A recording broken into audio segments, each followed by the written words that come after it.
Número 5 de História, primeira série do ensino médio. Vamos começar uma sequência de aulas sobre Grécia. Grécia, a gente pode dividir a história da Grécia em três fases. É, são os tempos homéricos, aí o período... Não, são quatro fases, desculpa. Tempos homéricos, o período arcaico, o período clássico e depois o período helenístico. Rapidamente falando sobre esses períodos aí. O período homérico é o período inicial, onde ali a história da Grécia vai ser baseada nos livros de Homero, que seria um poeta cego, né, que escreveu esses livros, que é Ilíada e a Odisseia. Ilíada conta a história das guerras, né, dos tempos homéricos, por exemplo, da guerra de Troia. São histórias épicas. E a Odisseia conta a volta de Ulisses, que era chamado Odisseu, né? Por isso a Odisseia, a volta dele da guerra de Troia para sua cidade, a cidade de Ítaca. Então, a base, né, desse período da história são esses livros de Homero, por isso é chamado período homérico. Aí o período arcaico é o período que vai consolidando as cidades-estado. O período clássico é o período do apogeu das cidades gregas, o período do apogeu da democracia. É também conhecido como o século de Péricles, que foi um grande governador ateniense.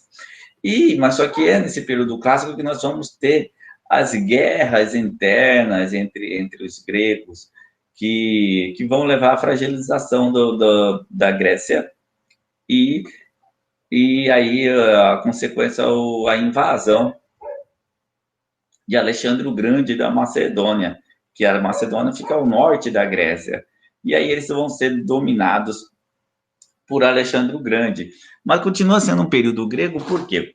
Porque Alexandre ele não vai destruir a cultura grega, já era um apaixonado pela cultura grega, ele foi educado por Aristóteles, então ele já era um grande conhecedor da cultura grega, e aí, em vez de ele destruir a cultura grega, ele leva a cultura grega para todos os territórios, né, que ele vai conquistando.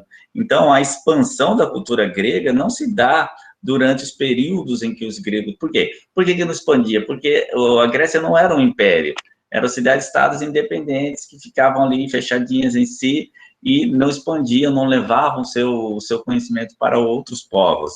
E aí é Alexandre que vai, com o seu império, levar a cultura grega, onde ele ia conquistando, ele ia fundando bibliotecas onde ele levava os conhecimentos dos filósofos gregos. Então, um grande responsável foi Alexandre. Por isso que a gente dá o nome a esse último período, depois da conquista por Alexandre o Grande, período helenístico. Por que helenístico? Porque os gregos não se identificavam enquanto gregos. Ou eles se identificavam enquanto helenos, porque a região ali era a Hélade, eles chamavam de Hélade, ou eles se identificavam com a sua cidade-estado. Então, se você viajasse no tempo e encontrasse lá um grego, ele não ia dizer, eu sou grego. Não. Ele ia dizer que ele era espartano, que ele era ateniense, que ele era tebano, que ele era... Aí por aí vai.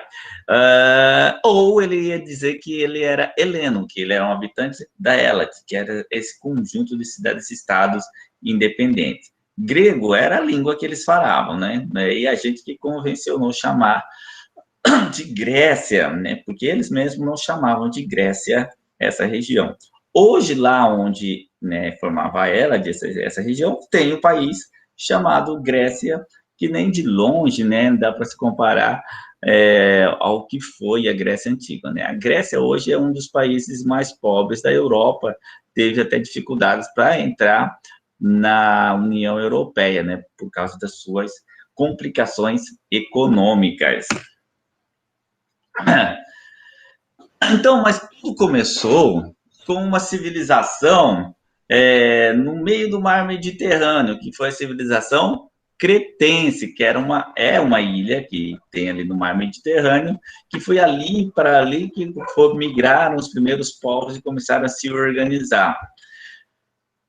Então, a civilização cretense era marcada por construções palacianas, ou seja, grandiosas, e por uma intensa atividade comercial. Serviu de referência para a formação da Grécia Antiga. Então, vamos colocar então a civilização cretense como se fosse um embrião que daria origem à civilização grega, né? Em Creta, uma coisa interessante, né? Comercial, porque está ali no meio do mar Mediterrâneo, então pode fazer comércio com muitos povos.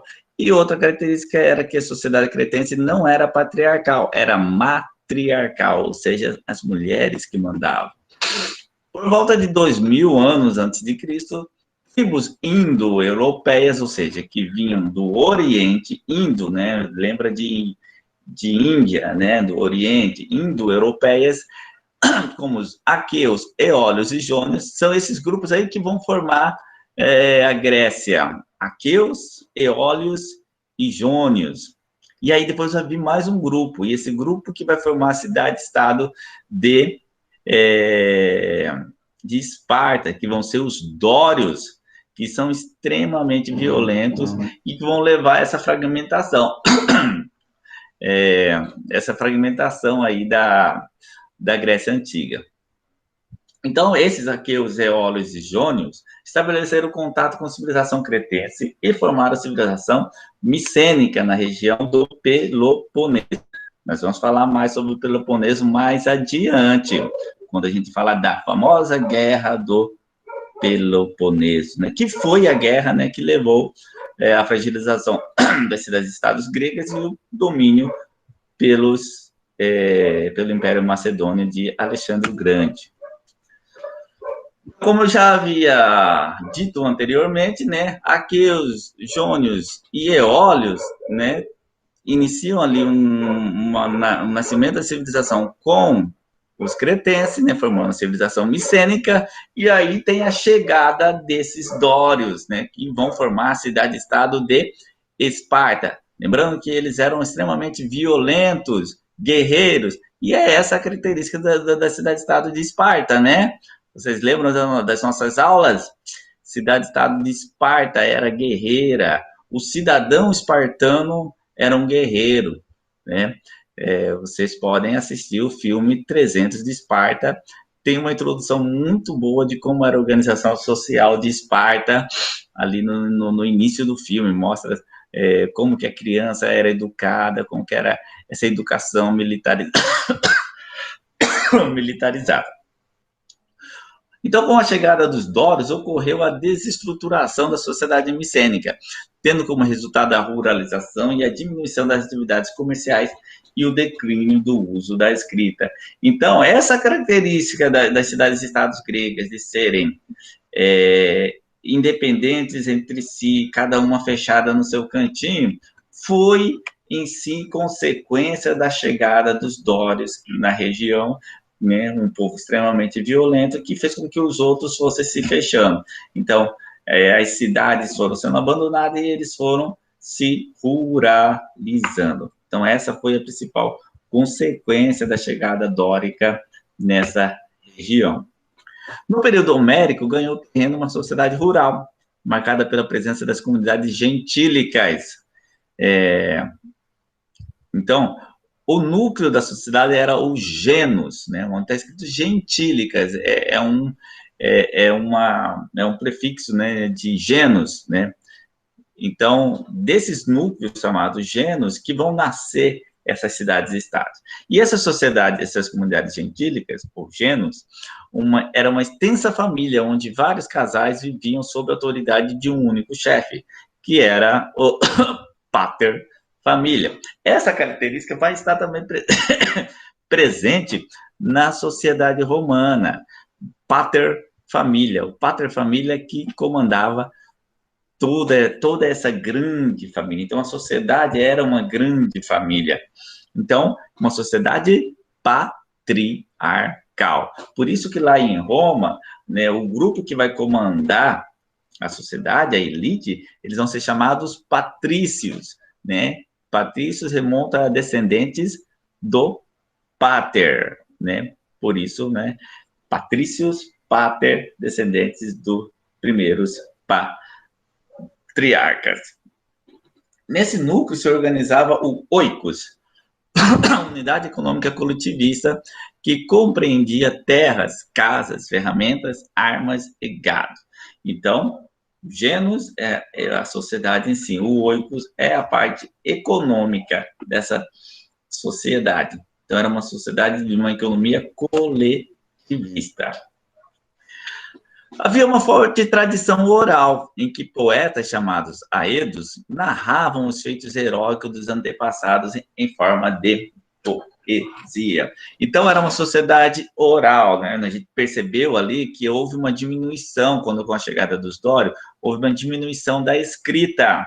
Então, era uma sociedade onde o conhecimento era transmitido de forma oral, ou seja, né, e aí, para que esse conhecimento seja transmitido de forma oral e que as pessoas vão lembrando, esse conhecimento era passado através de poesias, né?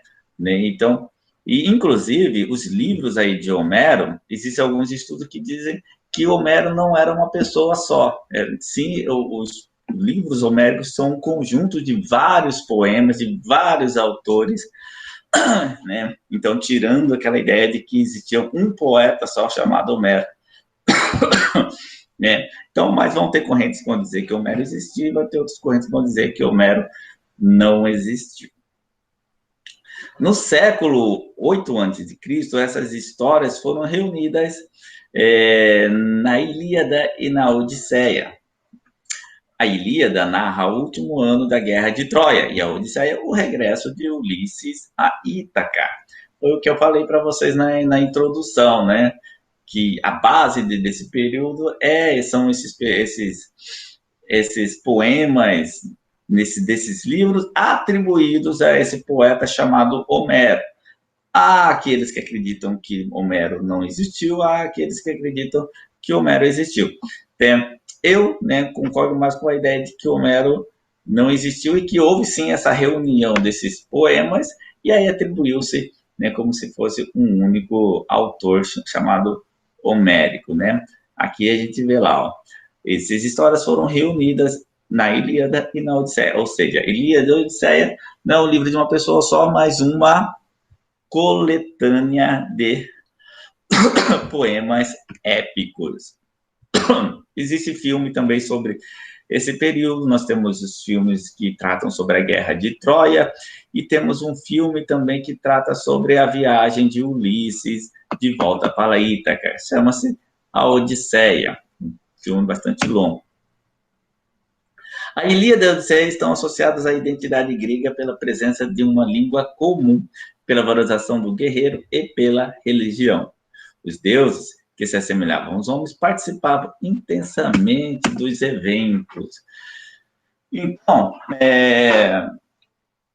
primeira coisa, para você saber o que formava a Grécia, né, a Hélade, eles eram independentes entre si. Então, o que fazia com que eles tivessem um sentimento, nós somos independentes, mas não somos um povo só, porém cada um no seu quadrado. Então, era a religião, que eles professavam a mesma religião, a língua, que eles falavam a mesma língua, e o passado histórico comum, ou seja, a cultura, a tradição.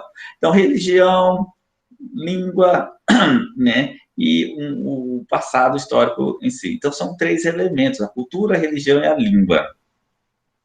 Então, que faziam com que eles tivessem esse sentimento de que somos um povo só, porém, administrativamente, cada um no seu quadrado, né? Faziam que eles fossem independentes, que eram as cidades-estado. Cidade-estado é uma cidade independente. Polis é cidade-estado, cidade independente. Então, as polis gregas, cidades-estado gregas independentes, né? Está aí até a origem, né, dos nomes que usam polis, né? Nós temos algumas cidades que usam o termo polis, Rondonópolis, cidade de Rondon, Florianópolis, né, cidade de Floriano. Polis, então está esse nome polis em algumas cidades. Hoje, A origem está lá na Grécia Antiga, mais de 2.000 anos atrás. E polis eram essas cidades-estado independentes. Hoje você coloca polis como cidade, mas não como uma cidade-estado independente. Mas lá na Grécia Antiga, polis era para identificar uma cidade-estado independente. Então, polis igual a cidade-estado independente. Então, e a religião, os gregos, eles acreditavam tanto, né, na potencialidade deles, que a mitologia deles constrói os deuses muito próximos a eles. Então, por exemplo, nas religiões monoteístas, né, o Deus é o Todo-Poderoso e nós somos os servos desse Deus. Os gregos não, os gregos colocam-se à altura dos deuses, né? Às vezes fala assim, os deuses tinham características humanas, né? Ou diferente, ou os humanos tinham características dos deuses. Então, eles acreditavam tanto nessa sua potencialidade que colocam os deuses à sua altura. Os deuses conviviam com os seres humanos, segundo a mitologia, tinham características humanas e sentimentos humanos como raiva, cobiça, ódio, né? E tudo mais. Né? A mitologia grega é riquíssima. Né? Vocês devem saber até mais do que eu, vocês que gostam de assistir filmes, essas, né? Quem nunca assistiu Percy Jackson, né? Dá para ter uma ideia ali mais ou menos do que era, né? Mas é assim, mostra essa relação, os deuses tendo filhos com seres humanos, daí dessa relação temos os semideuses, como Aquiles, né? Que é retratado lá na Ilíada, na guerra de Troia. Então, é muito rica. E mais, o que é importante entender é a forma e o porquê que eles são criados, né? Eles são criados exatamente para colocar o grego ou, né, o heleno, né, da época, à altura dos deuses, ou seja, né, eles não estavam abaixo dos deuses, estavam à mesma altura dos deuses.